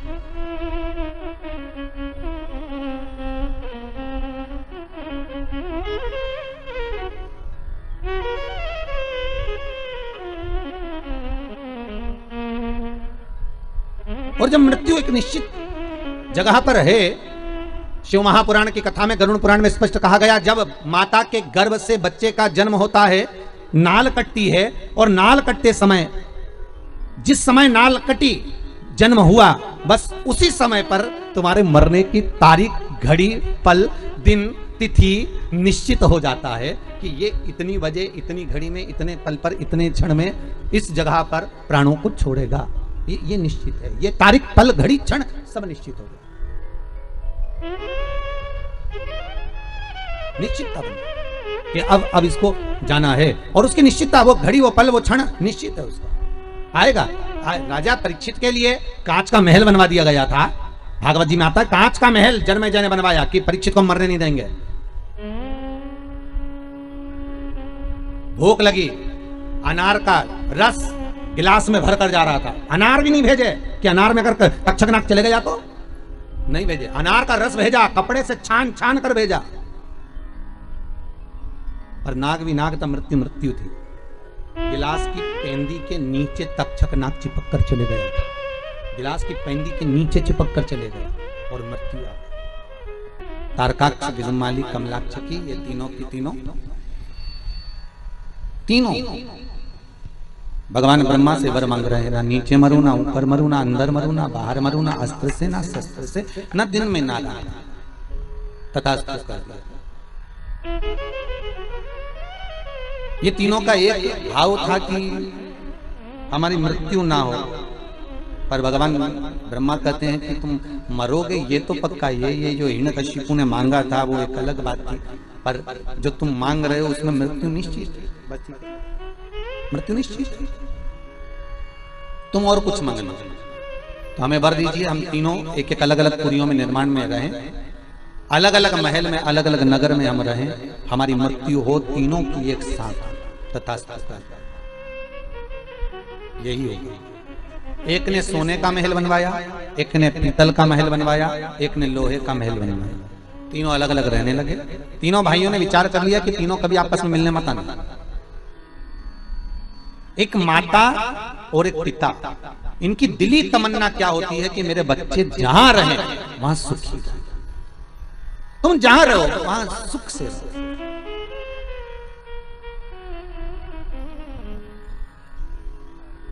तुम्हारी मर्जी पड़े जहां रहो, पर स्वस्थ और सुखी रहो। कोई माता पिता ये नहीं कहेंगे कि सारा घर का पूरा व्यक्ति घर के अंदर ही रहे, नहीं नहीं नहीं, आप तो जहां रहो वहां अच्छे से सुखी।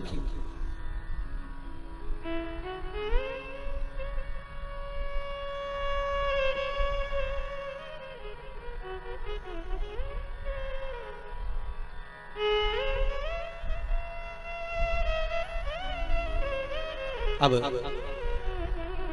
तीनों अलग अलग रह रहे थे, पर उपद्रव इतना मचाया, इतना उपद्रव मचाया इन तीनों ने कि देवताओं परेशान हो गए और देवताओं ने आपस में बात करी कि इनको मारे कौन। तो सबने जाकर शंकर जी से निवेदन करा, भोलेनाथ जी इनको तो आपको ही मारना पड़ेगा। शंकर भगवान बोले मारने को तैयार हूं, पर बात इतनी सी है कि तीनों मरेंगे तो एक साथ मरेंगे, और इन तीनों को एक साथ लाना के लिए 33 कोटि देवता सारे पशु बन जाए और मैं तुम्हारा पति बन जाऊं। मैं तुम्हारा पति बनकर बड़े नंदी का रूप धारण कर कर तुम्हारे पीछे पीछे भागता हुआ आऊंगा। तुम इन तीनों को अपने अपने महल से निकाल कर एक जगह पर लेकर आना, तीनों का मैं संहार कर दूंगा। तीनों को इकट्ठा कर कर एक जगह पर लेकर आए। भगवान बड़े नंदी का रूप धारण कर कर उनको मारने के लिए आतुर हुए। जैसे ही आतुर हुए, तारकाक्ष बिनु मामली को तो मार दिया, कमलाक्ष की ने फरसा उठाकर भगवान शंकर का गला काट दिया। शिव जी नंदी के रूप में आए थे, शंकर का जैसे गला कटा, वो कटा हुआ गला नेपाल में जाकर गिरा। शिव जी का धड़ केदारनाथ जी के रूप में विराजमान हुआ। पर शिव जी ने देखा यदि ये आज नहीं मरे तो फिर नहीं मरेंगे, तो शंकर भगवान ने सोचा इनको मारना जरूरी है। शिव जी अपने असली स्वरूप में आ गए, त्रिशूल उठाकर तारकाक्ष विदुमाली को मारा। जैसे ही मारा, कमलाक्ष की मारने के लिए पीछे से दौड़ा भगवान ने पीछे का कोना, तो त्रिशूल की नोक पीछे का भाग कमलाक्ष को दिया। तब जाकर ये तारकासुर के 3 पुत्र मरे। देवता आनंदित हुए। तब देवताओं को लगा कि अब सुख का भान होगा, अब आनंद की अनुभूति है, अब आनंद की अनुभूति होगी।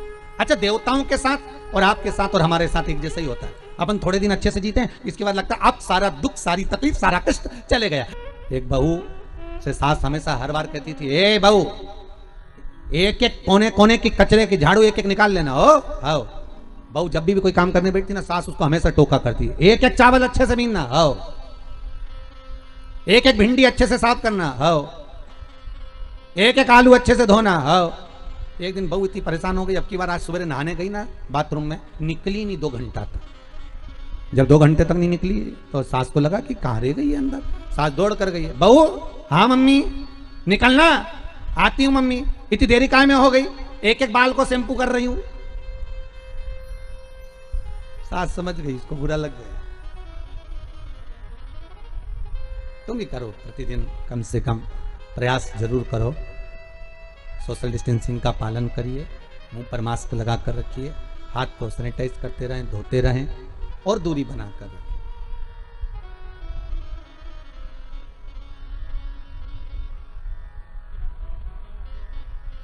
बहुत जरूरी आज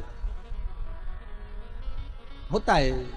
अपन सोचते हैं कि अब अच्छा दिन आने वाला है, समय अच्छा आएगा, अच्छा हो जाएगा। यही सोचते सोचते सोचते सोचते होता है, एक जैसे संत है, एक नदी के किनारे पर बैठ गया तट पर। किसी ने पूछा बाबा जी क्यों बैठे हो? बाबा जी बोले नदी का पानी खत्म होए तो मैं पार हो जाऊं। दूसरे ने कहा बाबा जी ये नदी का पानी कभी खत्म नहीं होगा, तुम्हें पार होना है तो नाव में बैठो और चले जाओ। संत कहने लगे इसलिए तो समझाने के लिए बैठा हूं कि दुनिया के लोग सोचते हैं बस ये समय निकल जाए इसके बाद फिर अच्छा समय आएगा, ये समय निकल जाए इसके बाद अच्छा समय आएगा। मालूम पड़े पानी बहता रह गया, तुम बैठे कि बैठे ही रह गए। इसलिए निवेदन है भगवत भजन की नाव पकड़ो, राम नाम कृष्ण नाम शिव नाम जपते हुए इसको पार करते रहो। ये भव सागर की नदियां है, बहती रहेगी, पार निकल सकते, बस साधन वही है, कोई दूसरा नहीं। मर गए तारकाक्ष कमलाक्ष की विदुन्माली तीनों। आया समय शंखचूर्ण नाम के राक्षस का भगवान ने संहार करा, अपने पांव से प्रहार कर कर उसकी हस्तियों को, उसकी हड्डियों को समुद्र में फेंका, जिससे शंख जाति का निर्माण हुआ। शंख जाति का निर्माण होता है, सारे देवताओं पर शंख का जल चढ़ता है, पर शंकर भगवान पर कभी शंख का जल नहीं चढ़ता। शिव महापुराण की कथा कहती है शंखचूर्ण राक्षस का संहार भगवान शंकर ने किया था, इसलिए शंख का जल शिव जी पर नहीं चढ़ता। महाराज शंख के जल का दोष भी होता है। आप लोगों से कई बार निवेदन करा, आज फिर करते हैं। महाराज जिसकी श्रवण शक्ति कमजोर हो गई हो, जिसके नयन कमजोर पड़ गए हो, कम दिखाई देता हो, तो गणेश शंख को लेकर आइए। शंख अलग अलग होते हैं, विष्णु शंख होता है, गणेश शंख होता है, लक्ष्मी शंख होता है। महाराज अलग अलग शंखों का प्रमाण वर्णन है। महाराज दक्षिणवर्ती शंख होता है,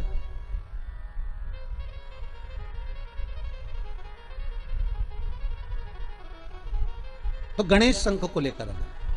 अगर आंखों से बहुत कम दिखाई दे रहा हो तो 12 महीने शिवरात्रि आती है, किसी भी शिवरात्रि पर शंकर भगवान पर पीपल के पत्ते पर शहद रखकर शंकर जी पर डाल दीजिए। उस शहद को पीपल के ही पत्ते पर रखकर ले आइए, घर पर लाकर उसको कटोरी में निकाल लीजिए, पत्ते को ठंडा कर दीजिए।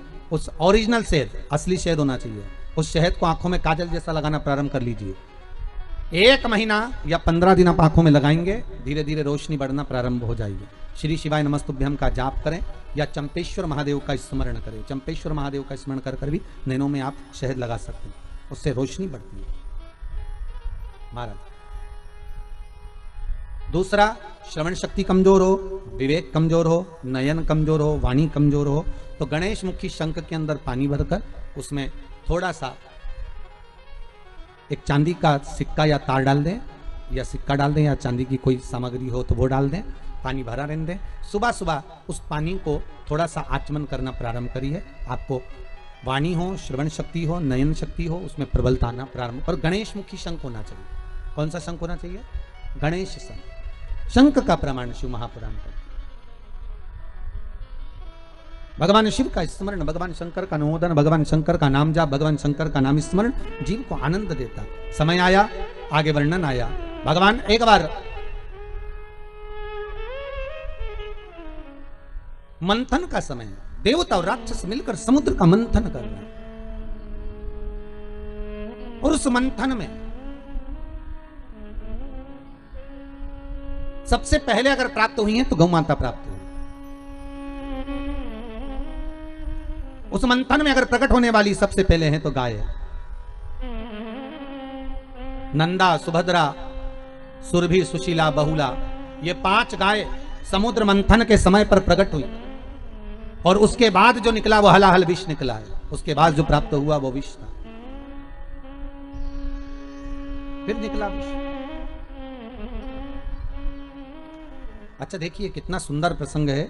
सबसे पहले अगर कुछ निकला है तो गाय निकली, गाय के बाद निकला है विष। शिव महापुराण की कथा कहती है गाय को निकालने का कारण केवल इतना था कि जो विष पिएगा उसका कंठ जलेगा, तो कंठ में जलन अधिक होगी। अब कंठ में जब जलन होगी तो उस जलन को अगर कोई रोक सकता है तो गाय का दूध रोक सकता है। जब गाय माता के दूध से शंकर भगवान का अभिषेक होगा तो उससे जो जलन है, तपन है, वो समाप्त होगा। हम पहले भी कहें, आज फिर कहते हैं, प्रयास करिएगा कि अभी कोरोना महामारी चल रहा है, अगर गौ माता का असली घी, गाय का असली घी, और वो भी देसी गाय का, ये जर्सी मर्सी गाय का नहीं, देसी गाय का असली घी अगर आपके घर में हो तो उस घी को अपनी उंगली में लेकर नासिका में थोड़ा थोड़ा लगाना प्रारंभ करिए, थोड़ा उस घी का सेवन करना प्रारंभ करिए, असली घी का। औषधि है गौ माता का जो घृत है वो औषधि। सर्वप्रथम निकलने वाली अगर कोई है तो वो गौ माता, और गौ माता के बाद अगर कुछ प्राप्त हुआ है, गौ माता के बाद अगर कुछ प्राप्त हुआ तो वह हला हला विष है। और वो विष हमें जब प्राप्त हो गया और वो विष लेकर देवता कहीं नहीं गए, सबसे पहले अगर विष लेकर पहुंचे तो शंकर भगवान के पास पहुंचे। हर हर महादेव। भोलेनाथ जी ने पूछा क्या बात है, तो कहा प्रभु जी आपके लिए हम थोड़ा सा ये विष लेकर आए हैं। तो भगवान शंकर के लिए विष लेकर आए? हाँ। तो पार्वती जी बोली विष और शिव जी आपके लिए, विष आपके लिए? हाँ। पार्वती जी ने पूछा ये विष काय में से निकला? समुद्र में से। अच्छा, अगर ये समुद्र में से विष निकला है तो ये सारे देवताओं को मिलना चाहिए ना, फिर आप अकेले के लिए काय को आया है? शंकर भगवान बोले अरे पार्वती तू जानती नहीं है, तुझे इतना ज्ञान नहीं है बिल्कुल भी। पार्वती जी बोली क्या ज्ञान नहीं है, विष और आपके लिए आया? हाँ। अरे तो आप विष पियोगे? हाँ। भगवान शंकर बोले विष तो मुझे पीना पड़ेगा, विष तो मुझे धारण करना पड़ेगा। शंकर भगवान से पार्वती जी ने पूछा कि इतना विष आप क्यों पी रहे हो? शंकर भगवान बोले पार्वती जो घर की माँ होती है, घर की जो माता होती है, रूखी रोटी, बासी रोटी, ठंडी रोटी उसी के हिस्से में आती है।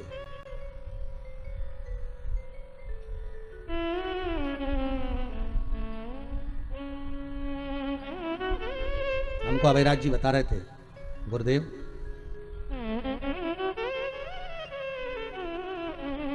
हमारे पिताजी, अभयराज जी बोल रहे थे कि जब पिताजी शांत हो गए थे तो कुछ भी नहीं था,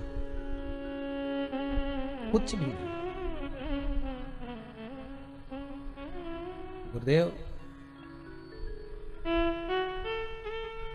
हमारी माँ ने पिता के जाने के बाद हमको कैसे पाला है ये हमारी माँ ही जानती है। अभयराज जी कह रहे थे अगर किसी के यहाँ जाकर हम लोग खड़े हो जाते या माँ खड़ी हो जाती तो लगता था कि कहीं मांग ना ले, कुछ सामान ना ले, तो लोग अच्छे से व्यवहार भी नहीं करते। माता और पिता को भगवान कहा जाता है। क्या कहते हैं? भगवान। और आप लोगों से फिर निवेदन करूंगा, जिस घर में माँ बाप की इज्जत नहीं होती उस घर में देखना कभी बरकत नहीं होती। जहां पर माता पिता का आदर होगा, सम्मान होगा, सत्कार होगा, वहां लक्ष्मी भरपूर बरसेगी।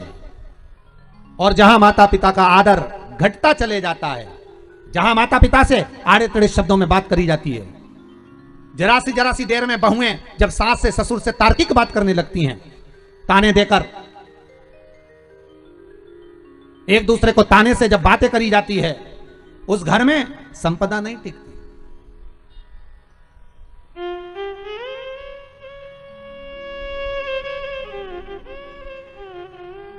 कितना दुख झेला।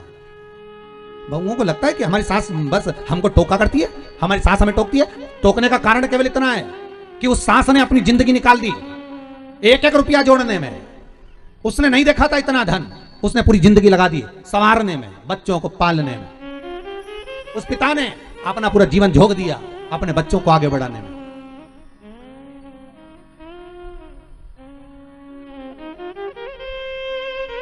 सास विचार करती है, ससुर विचार करता है कि मैं अपनी बहू को इतना प्रबल बना दूं कि कल से अगर कोई दुख आए, तकलीफ आए, कष्ट आए तो वो भी सहन करना सीख जाए, सहन करना सीख। बहुत कठिन है महाराज। एक तरफ सुनार की दुकान थी, एक तरफ लोहार की दुकान थी। सुनार सोने को अग्नि में तपा रहा था, लोहार लोहे को अग्नि में तपा रहा था। सुनार सोने को अग्नि में तपाकर कूट रहा था, लोहार लोहे को अग्नि में तपाकर कूट रहा था। तब सोने के मन में एक भाव आया, एक मन में विचार आया कि मुझे भी अग्नि में तपाया, इस लोहे को भी अग्नि में तपाया, मुझे भी कूटा, इस लोहे को भी कूटा। पर सोने ने विचार करा कि मुझे जब कूटा जा रहा है तो मैं आवाज नहीं कर रहा। सुनार की दुकान में से कभी आवाज आती है कि सोना कूटने की? नहीं। पर लोहे की दुकान के सामने से जाओ तो आवाज आती है लोहे कूटने की। पर समझ में नहीं आया कि लोहा इतनी आवाज क्यों करता है। तब लोहे का टुकड़ा उचक कर सुनार की दुकान के अंदर चले गया, और सुनार की दुकान में जब एक लोहे का टुकड़ा गया तो उस सोने ने लोहे से पूछा, भाई लोहा ये बता कि मुझे अग्नि में तपाया, तुझे अग्नि में तपाया, मुझे कूटा, तुझे कूटा, पर मैं आवाज नहीं करता। सोना कहता है, पर लोहा तू कूटने पर इतनी आवाज क्यों करता है? तब लोहे ने कहा, सोना बात इतनी सी है, तुझे जो कूट रहा है वो लोहे का हथौड़ा है। लोहा कहता है, मुझे जो कूट रहा है वो लोहे का हथौड़ा है। बस अपने को जब कूटता है तो आवाज तो निकल ही जाती है। दूसरा ताने देगा, सहन कर लोगे, दूसरा अपशब्द कहेगा, सहन कर लोगे, पर अपना होकर अपने से जुड़ा हुआ व्यक्ति जब ताने देता है, अपशब्द कहता है, गाली देता है, आड़ा टेढ़ा बोलता है, तो सहन नहीं हो पाती। बड़ा कठिन हो जाता है सहना। जब लोहे को लोहा चोट देता है तो आवाज निकल जाती है। दूसरा देगा चल जाएगा, पर अपना ना दे, बहुत कठिन है। फिर निवेदन करूंगा, बर्तन को बाहर से ज्यादा मांजते हो कि अंदर से ज्यादा मांजते हो? बोलो जम के। आपसे नहीं पूछ रहा हूं क्योंकि आप तो मांझे ही नहीं होगे, और लॉकडाउन में मांझा हो तो बात दूसरी है।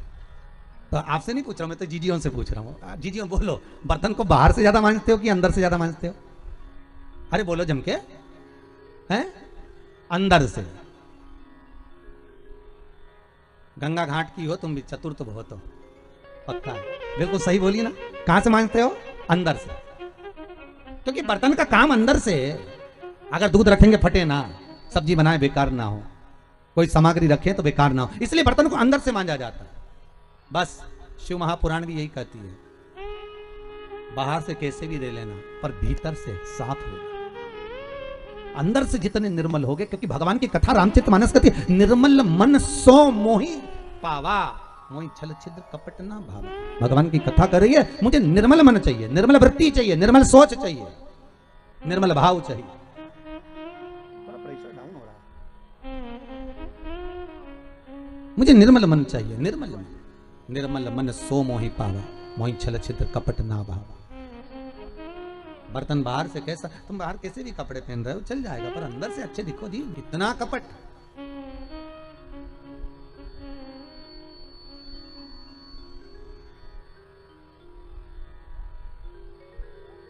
दिख रहा है बढ़िया कपड़े वपड़े पहने, साफ सर आए हैं, बहुत सुंदर कपड़े पहने, खूब सुंदर वस्त्र।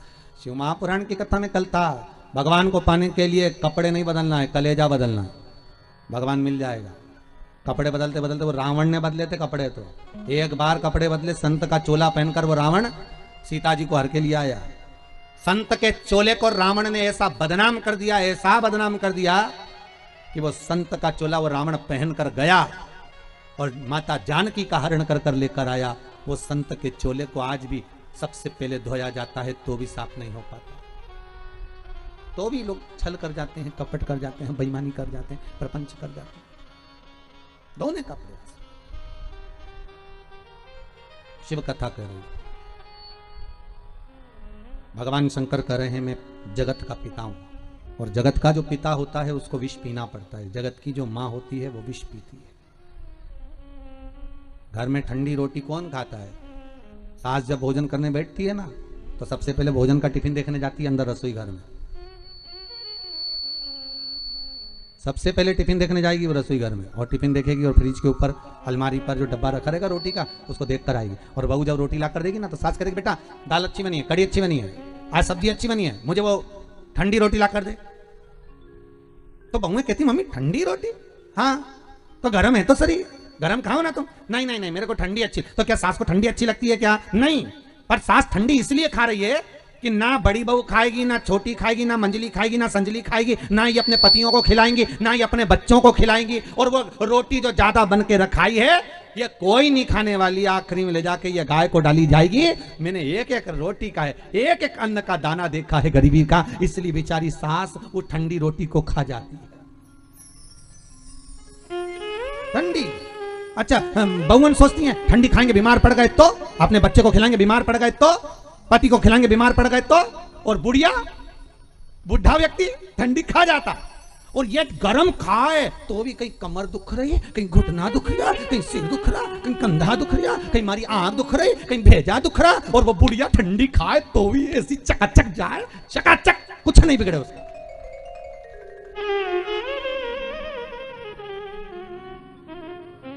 चकाचक रह रही, वो उसका कुछ नहीं बिगड़ रहा है।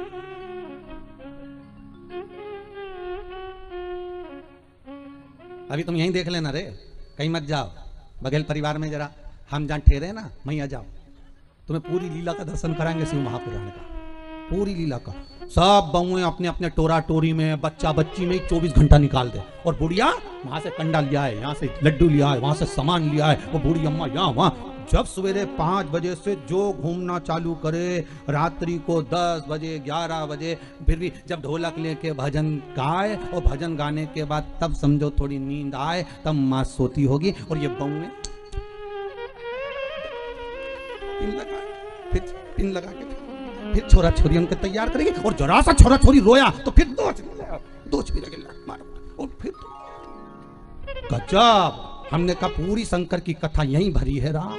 पांडे तारा, जय हो शंकर भगवान की, हर हर। बहुत सारी कथा पांडे तारा की तुम कहोगे तो कल और सुना दूंगा, चिंता मत करो। भगवत भजन में माँ माँ होती है, पिता पिता होता है, और माता पिता माता पिता होते हैं। भगवान शंकर के सामने विष रखा था और जगजननी जगदम्बा करी, आप विष पियोगे? शिव कहते हैं मैं घर का बड़ा, शंकर करे मैं घर का बुजुर्ग, और घर का जो बड़ा होता है विष उसको पीना पड़ता है। घर की जो बड़ी होती है ठंडी रोटी उसके हिस्से में आती है, घर का जो बड़ा होता है सुनकर उसको चलना पड़ता है। एक घर में बड़ी बहू होती है, छोटी बहू होती है। बड़ी बहू अगर थोड़ा काम बिगाड़ देना तो माता कह देती है, माता पिता, तू बड़ी थी ना, तू तो समझदार थी, तू तो अकल था तुझ में, तो तू तो देख सकती थी। और छोटी अगर गड़बड़ कर जाए, वो तो अकल नहीं है, छोटी है, छोटी है। भगवान से प्रार्थना करना, अगली बार जन्म देना तो बड़ा बना कर मत भेजना। जितने बड़े होते हैं उन्हीं को सुनकर चलना पड़ता है, छोटे का क्या है, वो तो अलमस।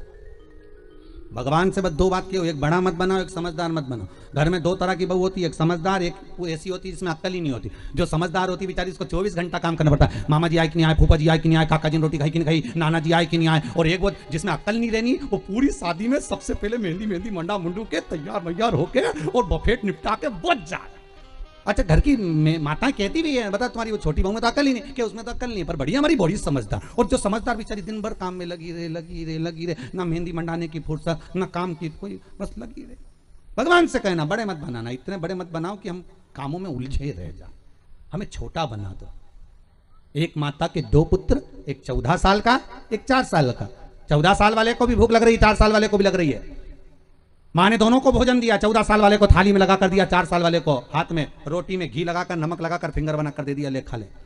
14 साल का बेटा एक जगह पर बैठकर भोजन कर रहा है, 4 साल का बेटा माता का पल्लू पकड़ कर जा रहा है, जहां माँ जाती है माँ पीछे पीछे जाते जाते भोजन करता जाता है।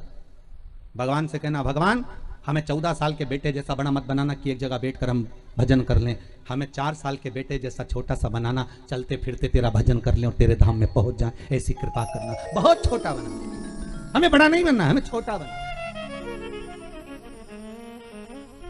जितना छोटा बनाओगे उतना हम सुखी रहे, उतना हम आनंद। शिव कथा कह रहे, शिव महापुराण की कथा कह। भगवान विष पी गए, मेरी जगतजननी जगदम्बा को लगा कि मेरा पति विष पी रहा है। आद्य शक्ति जगदम्बा कंठ में पहुंच गई।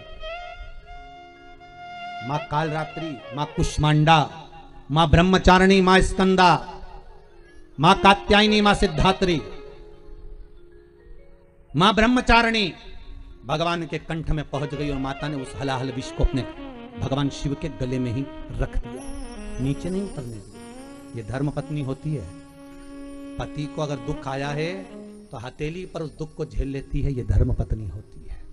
धर्म पत्नी का पथ है कि पति के ऊपर काल भी आ जाए, सावित्री बनकर जैसे पति को काल से भी निकाल कर लिया, ऐसी धर्म पत्नी होती है जो काल में भी, दुख में भी, तकलीफ में भी, कष्ट में भी खड़ी रहती है। मां ने हाथ में विष को झेल लिया,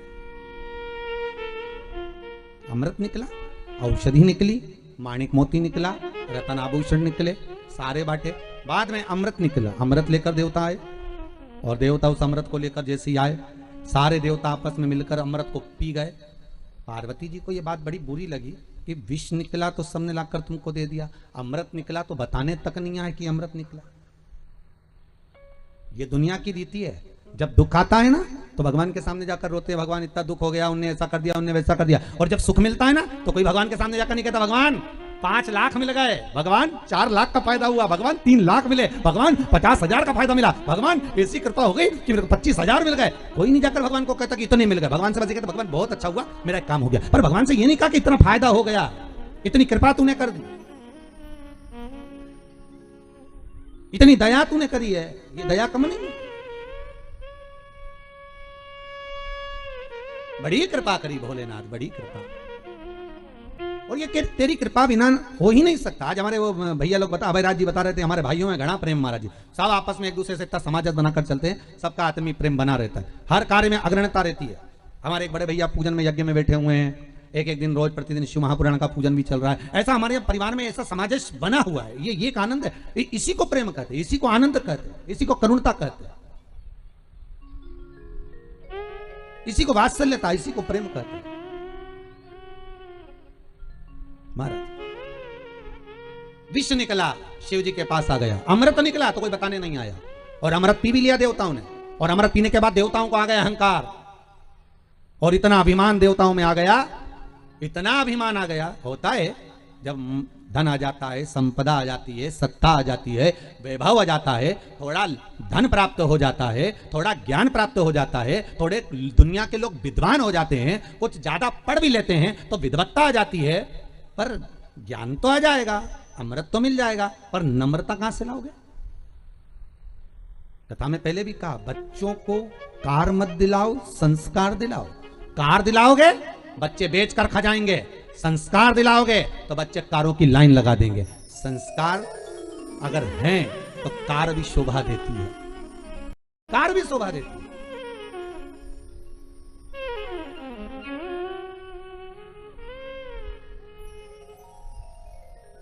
अगर संस्कार हैं तो कार शोभा देगी। इतने छोटे से गांव से, पांडा तारा से, अगर ये बघेल परिवार के बच्चे अगर निकलकर मुंबई तक गए हैं और वहां जाकर अपना काम जमाना, व्यापार व्यवसाय जमाना, तो ये संस्कार की मूलता होती है।